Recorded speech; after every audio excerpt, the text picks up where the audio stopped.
Hello everyone, good morning, welcome back to Parcham. आज हम discuss करेंगे संडे और मंडे दोनों दिन के करंट अफेयर्स, क्योंकि संडे को हमारा वीकली सेशन होता है। जो स्टूडेंट डेली सीए नहीं देख पाते उनके लिए, साथ ही साथ जो डेली सीए देखते हैं और रिवाइज करना चाहते हैं उन लोगों के लिए वीकली सेशन होता है। Morning 7 AM he fix time है, ठीक है।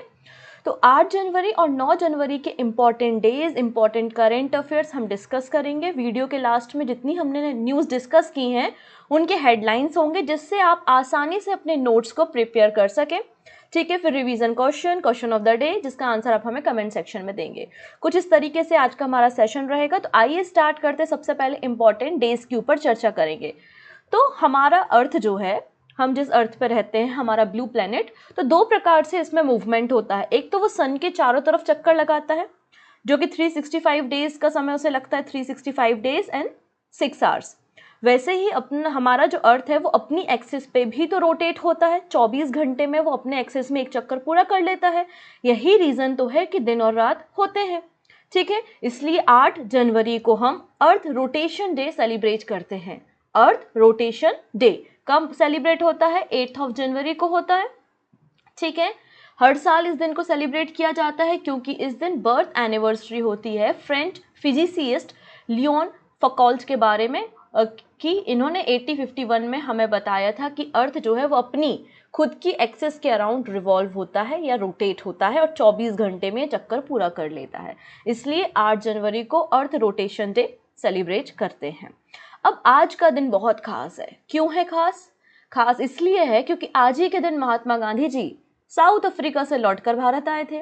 महात्मा गांधी जी के बारे में आप डिटेल में जानना चाहते हैं, उनकी बायोग्राफी जानना चाहते हैं, उनकी शादी कितनी उम्र में हुई थी, साउथ अफ्रीका में उन्होंने क्या काम किया था, भारत आके क्या काम किया, अगर आप सारी चीज़ों को सीखना चाहते हैं तो 2 पार्ट्स हैं, पार्ट 1 और पार्ट 2, महात्मा गांधी जी की बायोग्राफी, जो कि हमने जो इंडियाज़ हिस्टोरिकल फिगर हमारी सीरीज चल रही है वहां पर कवर की है। और ये सारी बातें आपको प्लेलिस्ट में मिल जाएंगी, तो आप वहां पर जाके गांधी जी की बायोग्राफी को डिटेल में पढ़ सकते हैं।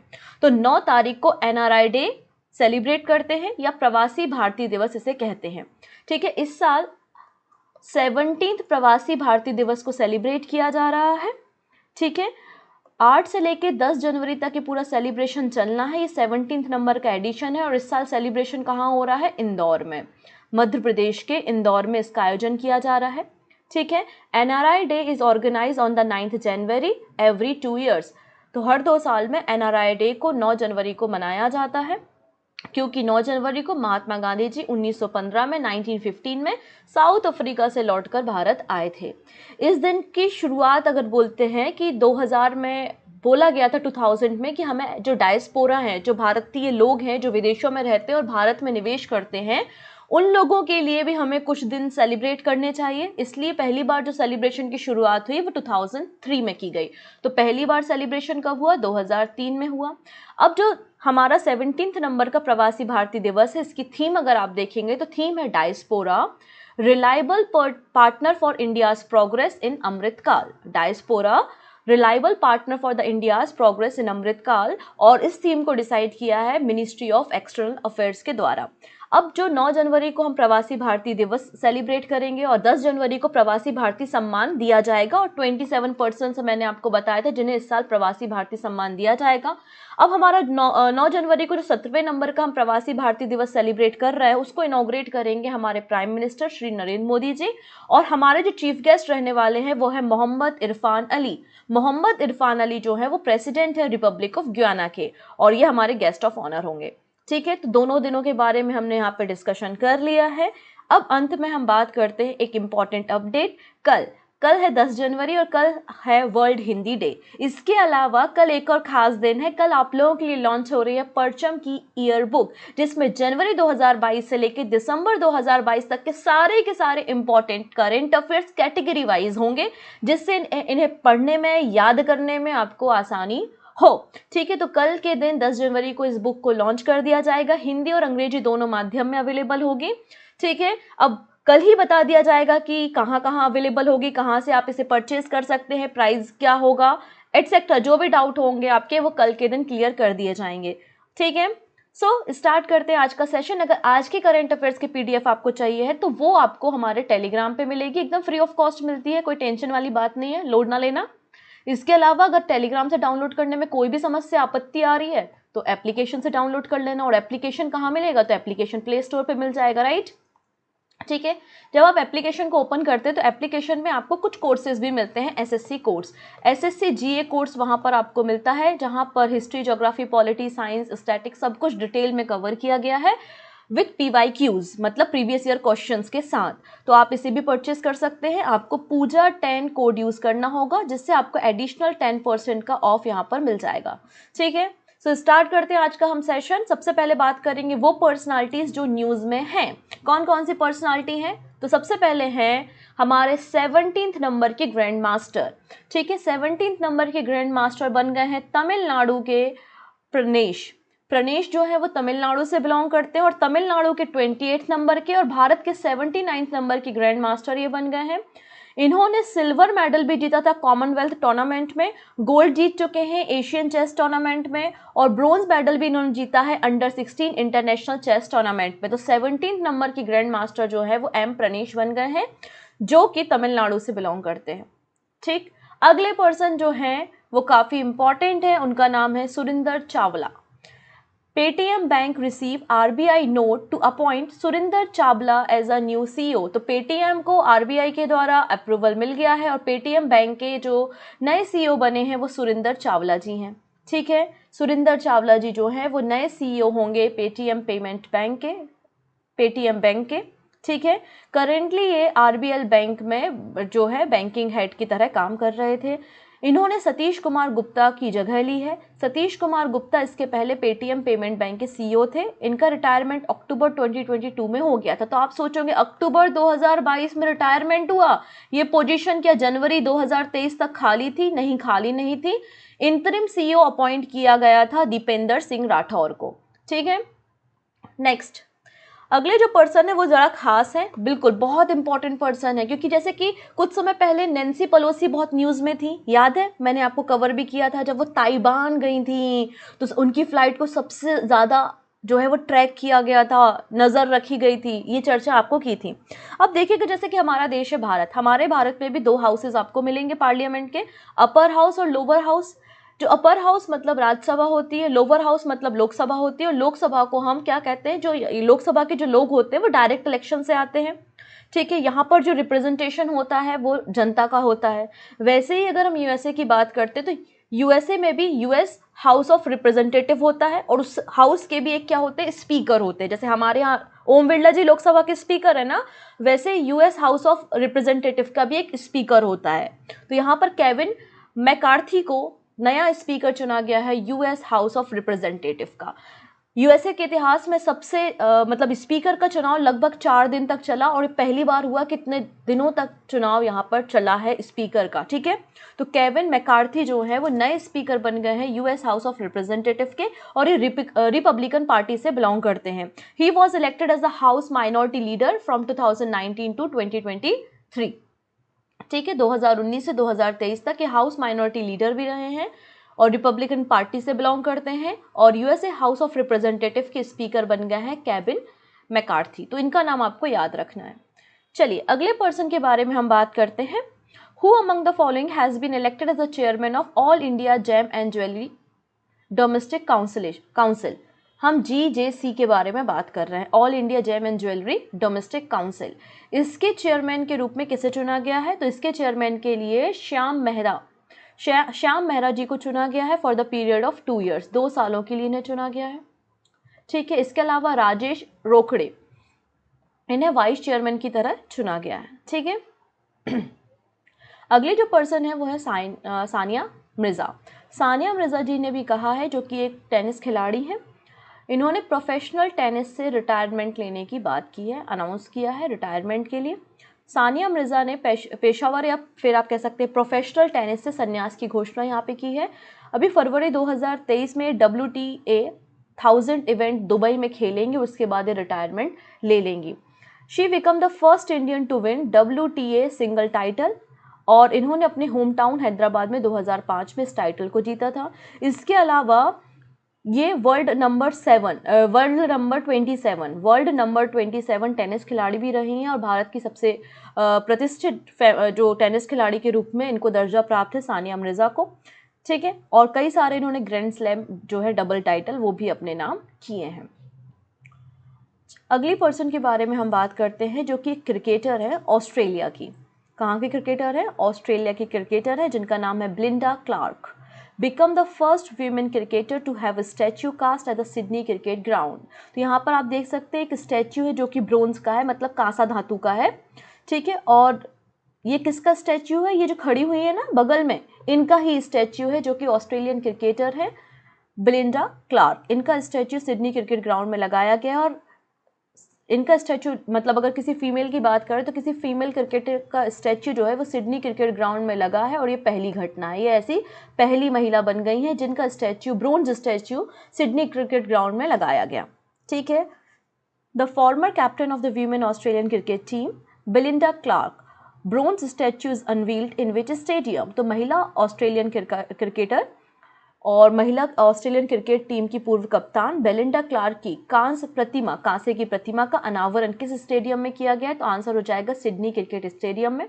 इनका जो करियर है, मतलब जब ये क्रिकेट खेला करती थी तो वो 1991 से लेकर 2005 तक का है। साथ ही साथ इनके नाम एक रिकॉर्ड भी है। वो कौन सा रिकॉर्ड है? First cricketer to score double 100 या double century in one day international. तो ओडीआई में डबल सेंचुरी बनाने वाली ये पहली खिलाड़ी थी। तो ये जो टाइटल है वो भी इनके नाम है। फीमेल कैटेगरी की बात हो रही है, ठीक है। नेक्स्ट बात करते हैं नेशनल मेंस बॉक्सिंग चैंपियनशिप 2022। तो 6 नंबर की नेशनल मेंस बॉक्सिंग चैंपियनशिप कहाँ पर हुई है? हिसार हरियाणा में हुई है। कहाँ हुई है? हिसार हरियाणा में हुई है। और इस चैंपियनशिप में सर्विसेज की जो टीम है, सर्विसेज स्पोर्ट कंट्रोल बोर्ड या सर्विसेज की जो टीम है वो टॉप रही है मेडल टैली पे। उसने 6 गोल्ड मेडल, 1 सिल्वर मेडल और 3 ब्रोंज मेडल जीते हैं, ठीक है। रेलवे की टीम 2nd नंबर पे रही है और पंजाब की टीम यहाँ पर 3rd नंबर पे रही है। तो आपको कौन कौन सी बातें याद रखनी? पहली बात याद रखनी कि नेशनल मेंस बॉक्सिंग चैंपियनशिप 2022 कौन सा एडिशन था? 6वां एडिशन था। कहाँ पर आयोजित किया गया? हिसार हरियाणा में। टॉप किसने किया है? तो टॉप किया है सर्विसेज ने। अगर हम स्टेट्स की बात करें तो टॉप पर पंजाब राज्य आपको देखने को मिल रहा है, ठीक है। इसके अलावा शिव थापा का नाम आप याद रखेंगे, उन्होंने गोल्ड मेडल जीता था। अगली बात करते हैं ओडिशा सीएम, ये नवीन पटनायक जी आपको दिख रहे हैं और एक यहाँ पर एक ग्राउंड में खड़े हुए हैं और ये ग्राउंड किसका है? हॉकी का ग्राउंड है और इस ग्राउंड का नाम है बिरसा मुंडा हॉकी स्टेडियम, ठीक है। इसका उद्घाटन रिसेंटली उड़ीसा के सीएम नवीन पटनायक जी के द्वारा किया गया है। सो उड़ीसा सीएम नवीन Patnaik inaugurates Birsa Munda hockey stadium. क्यों किया गया है? अब खेलने के लिए किया गया है? ऑब्वियसली नहीं। इसके अलावा देखिएगा जो FIH मेंस आपका जो वर्ल्ड कप होना है, FIH मेंस जो हॉकी वर्ल्ड कप 2023 होना है वो भारत होस्ट कर रहा है और भारत में भी किस राज्य में? उड़ीसा में होना है। उड़ीसा के भुवनेश्वर और राउरकेला में ये स्पोर्ट होने हैं, ठीक है। तो हमारा जो कलिंगा स्टेडियम है भुवनेश्वर का और ये बिरसा मुंडा हॉकी स्टेडियम बन गया है राउरकेला में। इन दोनों स्टेडियम में basically FIH men's hockey world cup 2023 खेला जाएगा और पहला जो मैच खेला जाएगा ना, India's first match against, India का जो पहला मैच होगा वो स्पेन के अगेंस्ट होगा और उसको schedule Birsa Munda hockey stadium में ही शेड्यूल किया गया है 13 जनवरी को। तो ये स्टेडियम बड़ा खास हो जाता है, तो इसलिए आपको याद रखना है कि बिरसा मुंडा स्टेडियम का एसोसिएशन हॉकी से है। कहाँ पर है? राउरकेला में, उड़ीसा में, जहां पर FIH men's hockey world cup 2023 खेला जाएगा। चलिए अगली बात करते हैं यहाँ पर हम एक रिपोर्ट के बारे में। आप यहाँ देख सकते हैं India surpasses Japan become 3rd largest auto market globally, ठीक है। तो भारत जो है वो 3rd नंबर का ऑटोमोबाइल मार्केट बन गया है और भारत ने 4.25 मिलियन जो कार्स हैं उसको बेचा है, ठीक है, इस फाइनेंशियल ईयर में। भारत जापान को पछाड़कर विश्व स्तर पर तीसरा सबसे बड़ा ऑटो बाजार बन गया है। India surpass Japan to become 3rd largest auto market globally, ठीक है। ये बात हमको मिलती है। India total sales of the new vehicle, कितने व्हीकल्स को हमने बेचा है? 4.25 मिलियन यूनिट्स, ठीक है। और जो जापान है उसने 4.2 मिलियन सोल्ड किए हैं। मारुति सुजुकी जो है वो इंडिया की लार्जेस्ट कार मेकर बनकर इस रिपोर्ट के अनुसार आई है। अगर हम 2021 का डेटा देखते हैं तो 2021 में टॉप पर कौन था, तो टॉप पर आप देखेंगे चाइना का मार्केट था, सेकंड नंबर पे यूएसए का मार्केट था और थर्ड नंबर पे जापान का मार्केट था। तो इस साल ज़्यादा चेंजेस नहीं हुए हैं। 2022 में भी टॉप पर चाइना, सेकंड पे यूएसए, थर्ड पे जापान ना होके अब थर्ड पे इंडिया आ गया है। ठीक है, नेक्स्ट है अब G20 की मेजबानी तो भारत कर रहा है। भारत के अलग अलग शहरों में, अलग अलग सिटीज़ में G20 की अलग अलग मीटिंग हो रही है। लगभग 200 मीटिंग पूरे साल भर चलने वाली है। कभी फाइनेंस मिनिस्टर्स की मीटिंग होती है, कभी फॉरेन मिनिस्टर्स की मीटिंग होती है, कभी शेरपास की मीटिंग होती है। आप लोगों ने सुना होगा ये सारी बातें, राइट। लेकिन यहाँ पे जो ओरिजिनल G20 मीटिंग्स की बात हम कर रहे हैं, तो first G20 meeting to take place in Pondicherry on January 30। तो 31 जनवरी को G20 की पहली बैठक जो है वो पौंडीचेरी में होगी। और पौंडीचेरी हमारी एक देश की यूनियन टेरिटरी है, एक ऐसी यूनियन टेरिटरी है जो 3 राज्यों में फैली हुई है, 3 स्टेट में फैली हुई है। 3 स्टेट कैसे, देखो पौंडीचेरी का एक हिस्सा है यनम, एक हिस्सा है आप करई कैनाल देखेंगे और तीसरा हिस्सा है माहे। तो आप देखेंगे माहे केरला में आता है, करई कैनाल तमिलनाडु में आता है और यनम जो है वो आंध्र प्रदेश में आता है।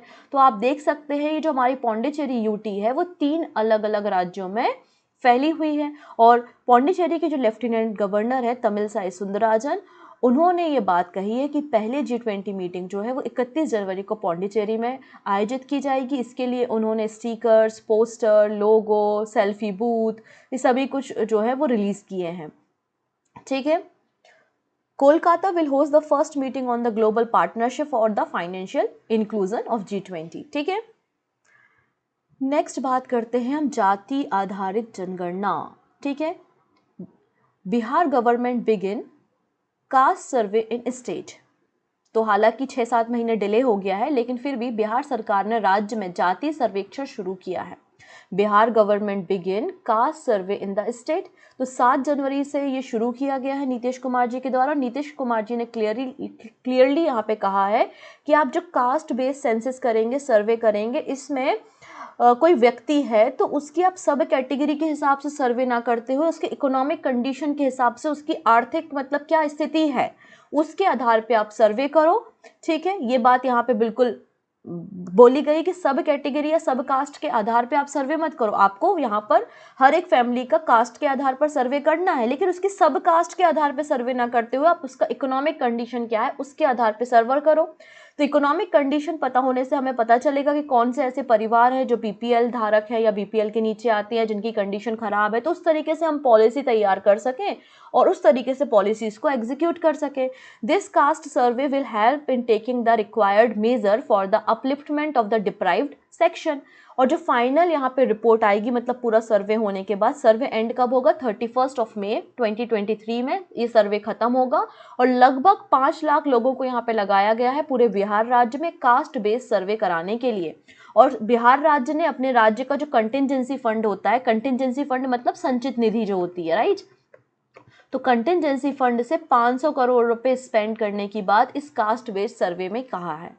ठीक है, अगर हम भारत में कास्ट बेस्ड सेंसस के बारे में बात करते हैं, जाति आधारित जनगणना के आधार पर बात करते हैं, तो जब हमारे देश में शेड्यूल कास्ट और शेड्यूल ट्राइब के लिए हर साल जो है वो सेंसस में डेटा पब्लिश किया जाता है 1951 से 2011 तक। ठीक है, लेकिन अदर जो कास्ट है जैसे कि OBC, अदर बैकवर्ड क्लासेस वगैरह है, उनका कोई भी सेंसस बेस्ड डेटा हमको नहीं मिलता।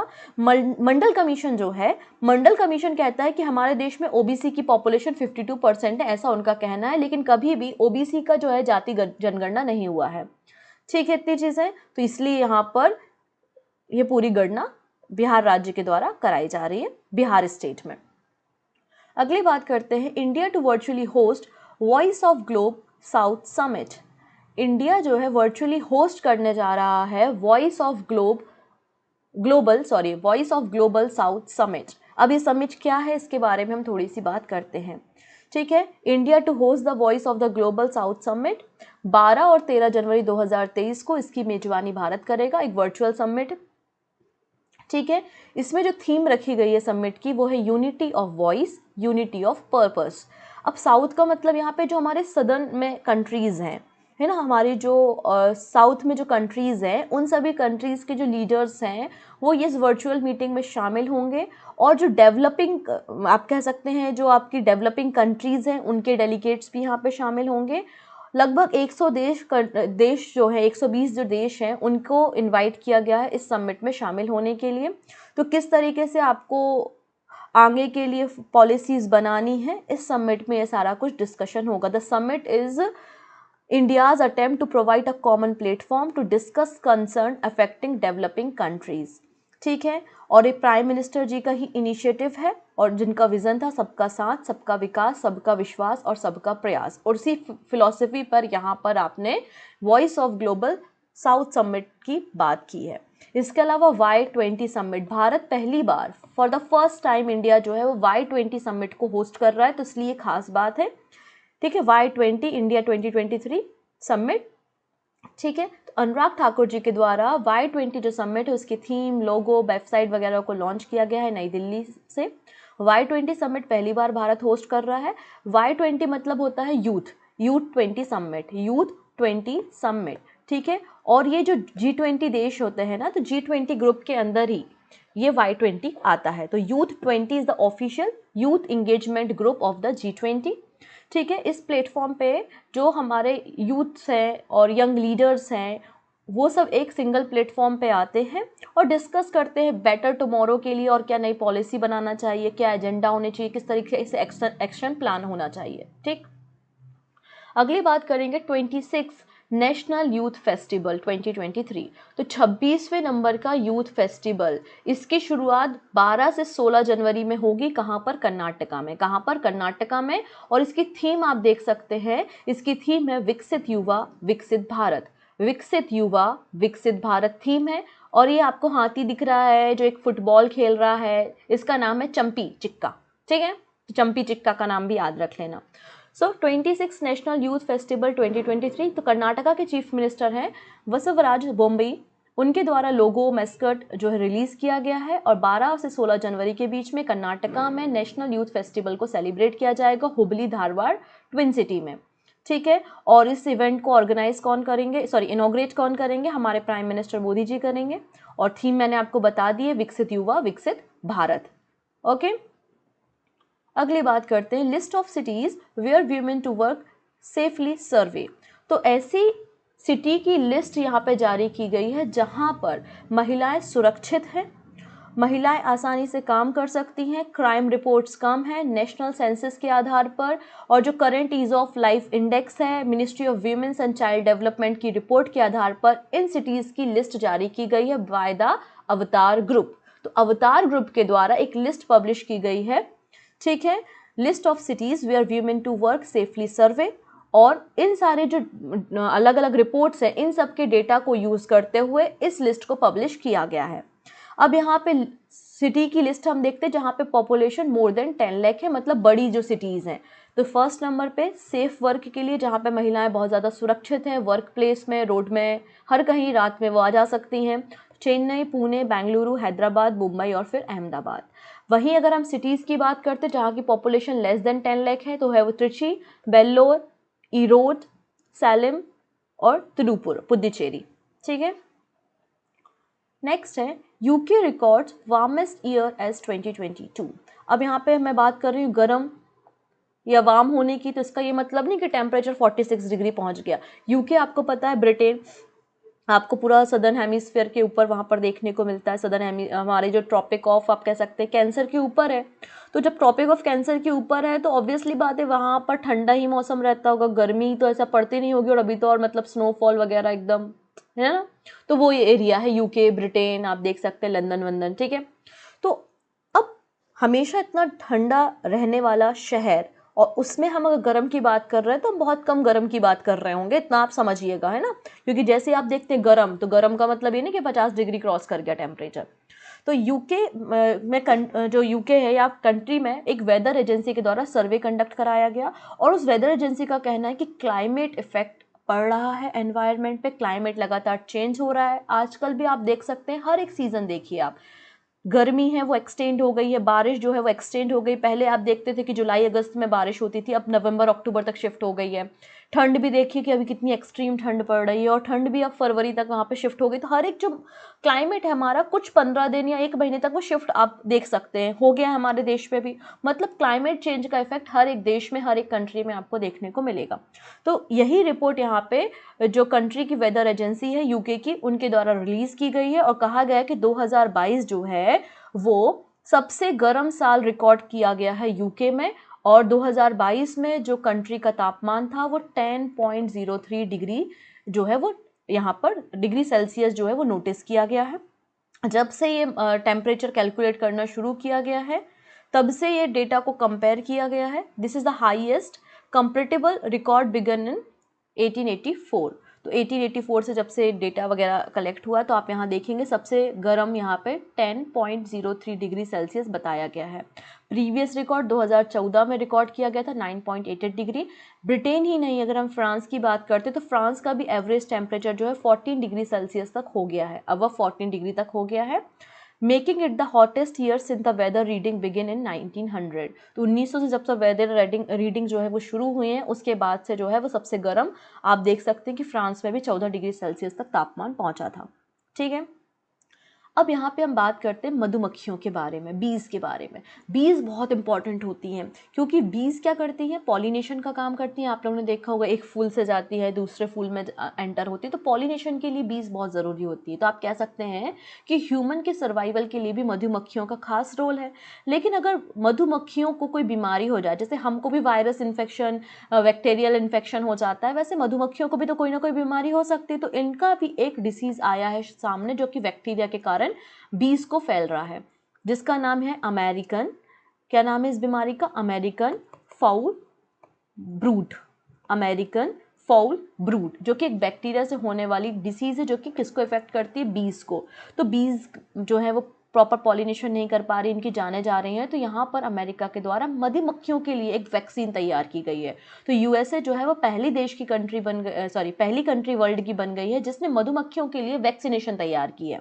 So world first vaccine for बीज इन द यूएसए। तो अमेरिका में मधुमक्खियों के लिए दुनिया का पहला टीका तैयार किया गया है।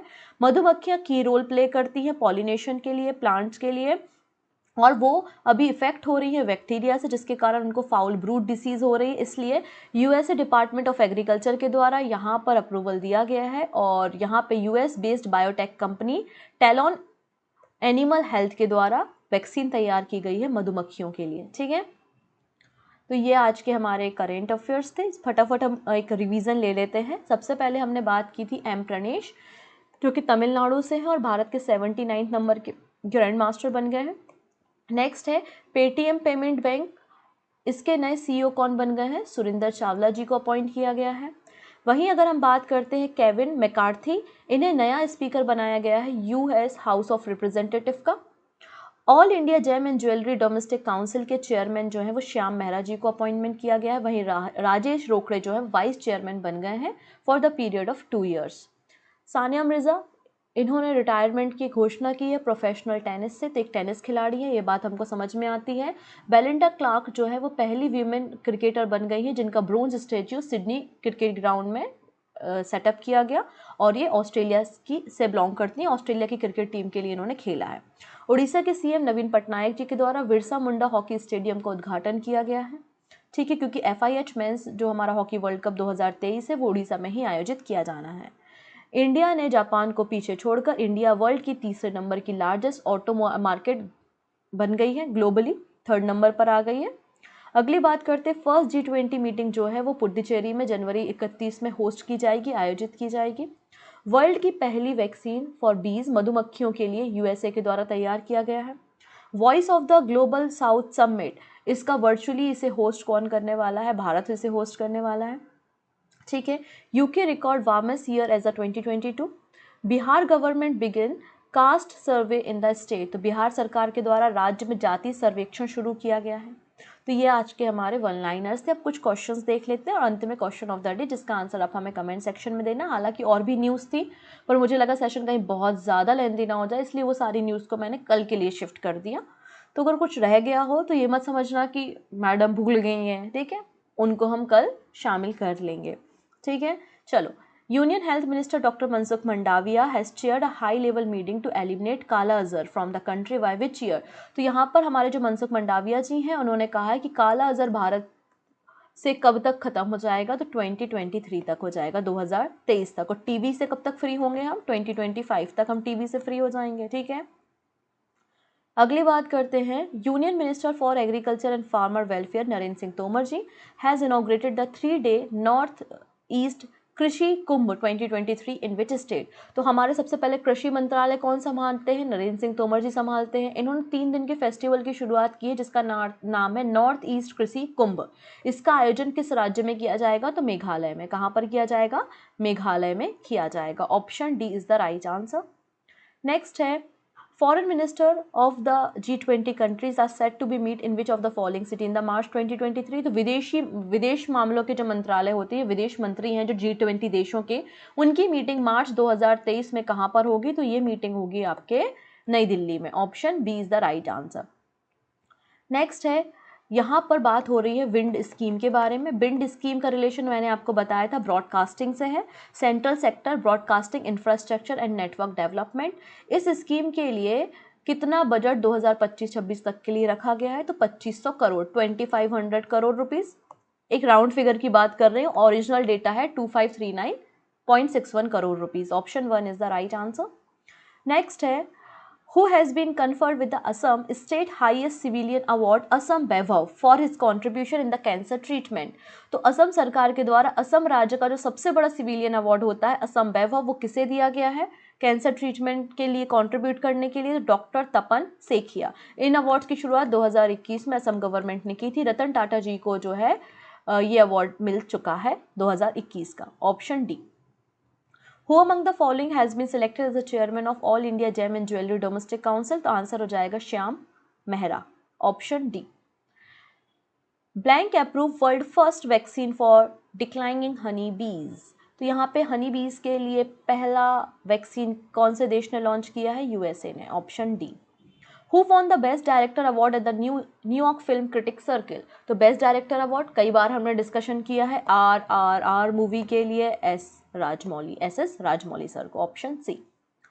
विच union minister launch the draft online gaming policy? तो ऑनलाइन गेमिंग पॉलिसी के लिए जो है वो कौन सा मंत्रालय ड्राफ्ट तैयार करेगा?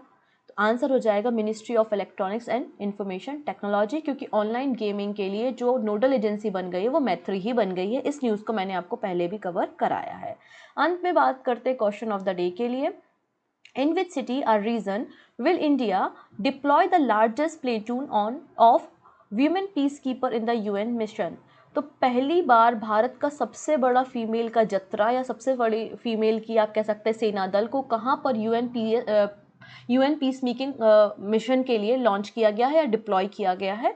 4 जगह आपको है। अगर आपको उस कंट्री का नाम याद है तो आप कंट्री भी बता सकते हैं, क्यों डिप्लॉय किया गया है अगर रीज़न याद है तो वो बता सकते हैं, उस कंट्री की कैपिटल अगर पता है तो कैपिटल भी बता सकते हैं, करेंसी पता है तो करेंसी बता सकते हैं, और वो रीज़न भी बता सकते हैं जहाँ पर डिप्लॉय किया है। ठीक है ना? तो जो भी बातें आपको पता है वो आप हमें यहाँ पर बता सकते हैं, क्योंकि क्वेश्चन का अगर आंसर आप डिटेल में देंगे तो आपकी भी नई जानकारी आपको सामने आएंगी। ठीक है, तो सही आंसर का मैं वेट करूंगी आपके कमेंट सेक्शन में। तब तक अपना ध्यान रखेंगे। कल हम फिर मिलेंगे 7 AM अपने नए करंट अफेयर्स के साथ। Take care and bye bye.